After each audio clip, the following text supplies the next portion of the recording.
जी, exercise 11.3 और उसका question number 7 वो हम सॉल्व कर रहे हैं, जिसमें एक टेबल हमारे पास गिवन है। Complete the table and give answer if a die is rolled 120 time. तो डाई को कितनी मरतबा रोल्ड किया गया है? 120 टाइम। तो उसके अकॉर्डिंगली आपने टेबल कंप्लीट करना है। उसमें 120 टाइम जब उसको रोल्ड किया गया, आपने बताना है कुछ डाटा आपको गिवन है कि अब नंबर उस पे डाई पे आपको पता है 1 से लेकर 6 तक होते हैं। और दूसरा उसकी आपको फ्रिक्वेंसी बता दी गई है कि 1 कितनी बार अपीयर हुआ है, 2 कितनी बार अपीयर हुआ है, 3 कितनी बार अपीयर हुआ है, 4, 5 और 6।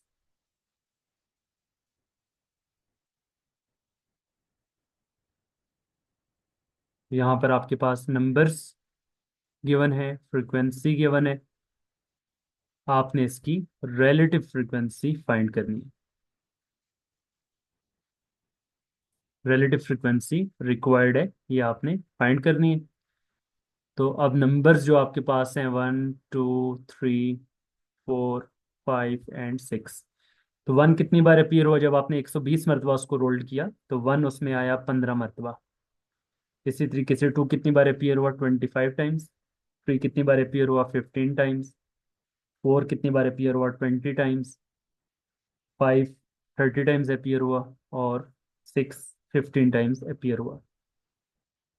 तो अब आपने जब रिलेटिव फ्रिक्वेंसी का कॉलम कंप्लीट करना है तो उसके लिए हमने अभी प्रीवियस क्वेश्चन में, क्वेश्चन नंबर 6 में ये पढ़ा था कि रिलेटिव फ्रिक्वेंसी को आपने फ्रिक्वेंसी को टोटल नंबर ऑफ टॉसेस या टोटल नंबर ऑफ टाइम्स जो रोल्ड हुए हैं उससे क्या कर देना है? डिवाइड कर देना है। तो अब 1 आने की रिलेटिव फ्रिक्वेंसी क्या होगी कि 1 कितनी मरतबा अपीयर हुआ? 15 टाइम्स। तो ये फेवरेबल आउटकम्स आ जाएंगे उसके। और टोटल आउटकम्स कितने थे? टोटल आपने कितनी मरतबा उसको टॉस किया? 120 टाइम। तो 15/120, इसको अगर आप सिंप्लीफाई करें तो 15 और 120 की कटिंग करें तो 15 8 टाइम्स 120 होता है। तो इट विल बी 1/8। ये आपके पास 1/8 आ जाएगा। इसी तरीके से 2 आने की रिलेटिव फ्रिक्वेंसी जब आपने फाइंड करनी है तो 2 कितनी मरतबा, फेवरेबल आउटकम्स कितने आ रहे हैं? 25। और टोटल आउटकम्स कितने? 120। तो इनकी जब आप कटिंग करेंगे 25/120 की, तो इसको आप 5 की टेबल पर कट कर लें। तो 5 × 5 और 5 × 24। तो ये आपके पास 5/24 आ जाएगा। इसी तरीके से 3 आने की आप रिलेटिव फ्रिक्वेंसी फाइंड करेंगे तो वही जो आपने ऊपर 1 वाली फाइंड की है सेम उसी तरह 3 वाली भी आ जाएगी। 15/120 की कटिंग करेंगे तो इट विल बी 1/8। और 4 आने की रिलेटिव फ्रिक्वेंसी जब आप फाइंड करेंगे तो ये आपके पास आएगा।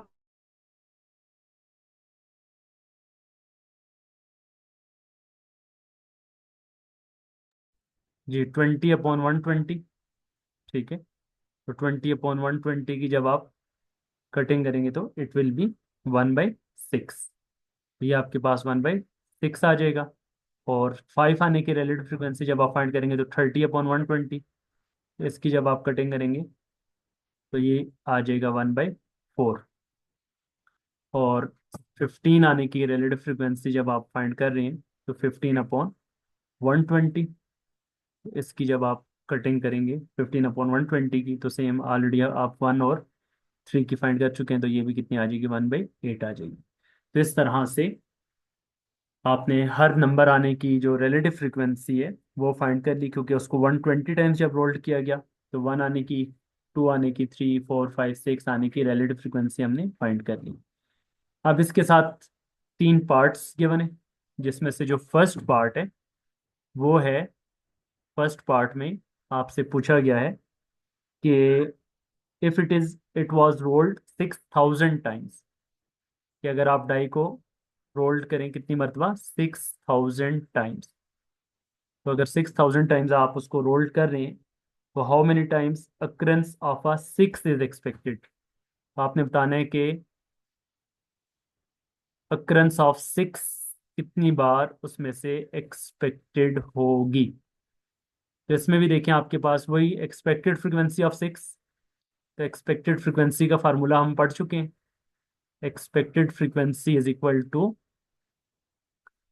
आपके पास नंबर ऑफ टाइम्स या नंबर ऑफ एक्सपीरियंसेस या नंबर ऑफ एक्सपेरिमेंट्स, ठीक है, उसको आप मल्टीप्लाई कर लेंगे, या यहाँ पर आप उस कॉइन को रोल कर रहे हैं, ठीक है, तो टोटल नंबर ऑफ रोल्स का वर्ड लिख लें, ठीक है, तो number of rolls multiplied by, जी मल्टीप्लाई कैसे करने, जी मल्टीप्लाई आपने उसको कर लेना है रिलेटिव फ्रिक्वेंसी के साथ। जी एक्सपेक्टेड फ्रिक्वेंसी फिर आपके पास आ जाएगी। अब आपने 6 की निकालनी है, तो 6 की आपने कितनी मरतबा रोल कर किया है, आपने इसको 6000 टाइम्स फर्स्ट पार्ट में, और 6 की रिलेटिव फ्रिक्वेंसी हमारे पास आई है 1/8। तो 6000 को 1/8 से आप मल्टीप्लाई कर लेंगे। 6000 को 8 पर अगर आप डिवाइड करें तो कटिंग कर लेंगे, तो 8 × 7 56, 4 कैरी जाएगा, तो 8 × 5 40 और 0। दिस मीन 750 टाइम्स क्या होगा, 6 अपीयर होगा अगर आप उस डाई को 6000 टाइम्स रोल्ड करें, तो उसमें से 750 टाइम्स 6 अपीयर होने के चांसेस हैं, उसकी एक्सपेक्टेड फ्रिक्वेंसी ये आ जाएगी। इसी का सेकंड पार्ट है। सेकंड पार्ट में if it was rolled 3000 times, अगर उसको 3000 टाइम्स रोल्ड किया जाए डाई को, तो देन आपने बताना है how many times occurrence of one is expected. Occurrence of one, one आने के कितने चांसेस हैं, उसकी क्या एक्सपेक्टेड फ्रीक्वेंसी होगी। जी अक्रेंस ऑफ वन की एक्सपेक्टेड फ्रीक्वेंसी क्या आ जाएगी, जी अक्रेंस ऑफ वन को फाइंड करने के लिए आप क्या करेंगे, number of rolls, number of rolls यहाँ पे कितने आ रहे हैं 3000, उसको मल्टीप्लाई कर देंगे रिलेटिव फ्रीक्वेंसी के साथ। तो वन की रिलेटिव फ्रीक्वेंसी क्या आई थी हमारे पास 1/8। इसकी भी कटिंग करेंगे 8 की 3000 के साथ, तो ये आ जाएगी 8 × 2, 8 × 3 24, ठीक है, 6 कैरी जाएगा, 8 × 7 56, 4 कैरी जाएगा, तो 8 × 5 40। तो 375 टाइम्स वन आने की एक्सपेक्टेड फ्रिक्वेंसी है। और इसका लास्ट पार्ट में if it was rolled 400 times, अगर आप इसको 400 टाइम्स रोल्ड कर रहे हैं, 400 टाइम्स अगर आप इसको रोल्ड कर रहे हैं, अगर 400 टाइम्स आप इसको रोल्ड कर रहे हैं, तो आपने बताना है कि how many times occurrence of two is expected. Occurrence of two is expected, two कितनी मरतबा आने की एक्सपेक्टेशन है। तो अक्रेंस ऑफ टू आपके पास आ जाएगी, जी अक्रेंस ऑफ टू क्या आ जाएगी, कितनी मरतबा रोल्ड किया जा रहा है 400 times into relative frequency of two, it is 5/24। तो 5/24 के साथ इसको मल्टीप्लाई कर दिया। अब आप इसकी कटिंग कर लें, तो 5/24 के साथ इसकी जब आप कटिंग करेंगे, तो टू की टेबल पर कट कर लें, तो 2 × 12 एंड 2 × 200, अगेन टू पर कट कर लें तो 6, और इधर कितना आ जाएगा 100 आ जाएगा, ठीक है, और फिर अगेन कट करेंगे तो 3, और उधर क्या आ जाएगा 50 आ जाएगा।